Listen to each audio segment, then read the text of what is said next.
حضرت مقداد بن اسود نا یاد رکھنا جے، حضرت مقداد بن اسود رضی اللہ تعالی عنہ، اے نبی پاک دے صحابی نے تے بڑی غریبی دی حالت سی انہاں دے نا، پتے کھا کے گزارا کردے سن۔ کی کردے سن؟ درخت دے پتے کھا کے آپ نے گزارا کرنا، اینی غریبی آ گئی، اینی غربت آ گئی۔ یہ مالک دے رنگ نے نا، اللہ جو چاہے کر سکتا ہے، غریب بھی رکھے او دے رنگ نے، امیر کر چھڑے او دے رنگ نے۔ حضرت مقداد بن اسود ایڈی غریبی آئی، ایڈی غربت گھر وچ آئی کہ کھان واسطے پکان واسطے کوئی چیز ہی نہ ہونی گھر وچ، تے لکھ دینے کہ آپ درختاں دے پتے کھا کھا کے نا آپ نے گزارا کرنا۔ اے سنو مسلمانوں، اے جے نبی دے صحابہ دا عقیدہ، اے جے اللہ دی طرفوں جدو غیب دی طرفوں مدد ہوندی، صحابہ دی غیب دی طرفوں مدد ہوندی سی۔ لکھ دینے کہ حضرت مقداد انی غربت، انی غریبی، ایک دن پیشاب کرنا چاڑیاں دے پیچھے بیٹھے پیشاب کرنے واسطے، تے آپ نے ویکھیا کہ ایک چوہا اپنی کھوڈ چوں نکلیا ہے۔ اے گل بڑی توجہ نہ سنیو، ایمان تازہ ہو جائے گا۔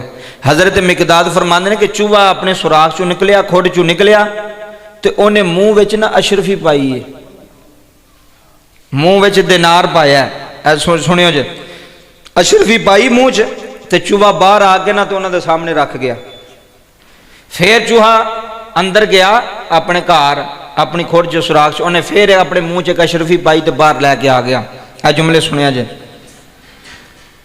20 اشرفیاں، چوہا اپنی کھوڈ وچوں 20 اشرفیاں اپنی منہ چ پا کے تے حضرت مقداد دے سامنے رکھدا گیا۔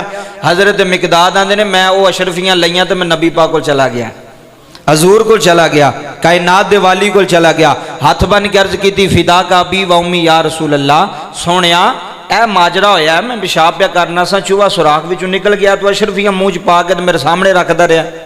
ہن مینوں ایمانداری نہ دسو کدی چوہے بھی پیسے دے کے گئے نے؟ تے نبی دے صحابہ ہون تے چوہے بھی دے کے جاندے نے، مدد کردے نے۔ اے غیبی مدد اللہ دی طرفوں، رب کعبہ دی قسم ہے، سنیو اللہ دی طرفوں مدد۔ حضور نے فرمایا کی ہویا؟ حضور چوہا اپنی کھوڈ وچوں لے کے آندا رہیا تو مینوں دیندا گیا۔ نبی پاک نے فرمایا کہ اے تیرا مال ہے، اے دے وچوں تو صدقہ نہیں کرنا، اپنے اوتے خرچ کر، اپنے اوتے لا۔ تے صحابی آندے نے کہ اس مال وچ ایڈی برکت ہے، جدو آخری روپیہ رہ گیا نا حضرت مقداد کو، آخری اشرفی رہ گئی، تے صحابی آندے نے کہ میں حضرت مقداد دے ویڑے چاندی دے ڈھیر ویکھے نے۔ اللہ نے فراوہ نہیں کر چھڑی نا، اللہ نے رزق کھول چھڑیا۔ چوہا پیسے دے کے جاندہ پہ صحابی نو، چوہا کی سی؟ عقیدہ مضبوط سی، ایمان مضبوط سی، اللہ تے یقین مضبوط سی، ڈولے نہیں۔ آج ساڑھے تے کوئی سال مندہ آ جائے، کوئی 4 مہینے مندے آ جائے، کوئی مہینہ کوئی ہفتہ انجدہ آ جائے، اسی اللہ نہ گلے کرن لگ پینے، اسی اللہ نال شکوے کرن لگ پینے۔ انہاں دا صحابہ دا عقیدہ توکل اللہ مضبوط سی۔ پھر چوہے بھی آ کے پیسے دے کے جاندے سن، ساڑھے کول ہوندے نے، سانو پتہ نہیں لگدا کدھر پہ جاندے نے۔ اس انہی اینی برکت ہوئی، صحابی کہندا ہے کہ حضرت مقداد رضی اللہ تعالیٰ عنہ دے کار چاندی دے ڈھیر لگ گئے، اینی اللہ نے فراوانی کر چھڑی، اینی اللہ نے حضرت مقداد دے کرم نوازی کر چھڑی۔ اگلا مسئلہ سماعت فرمایو۔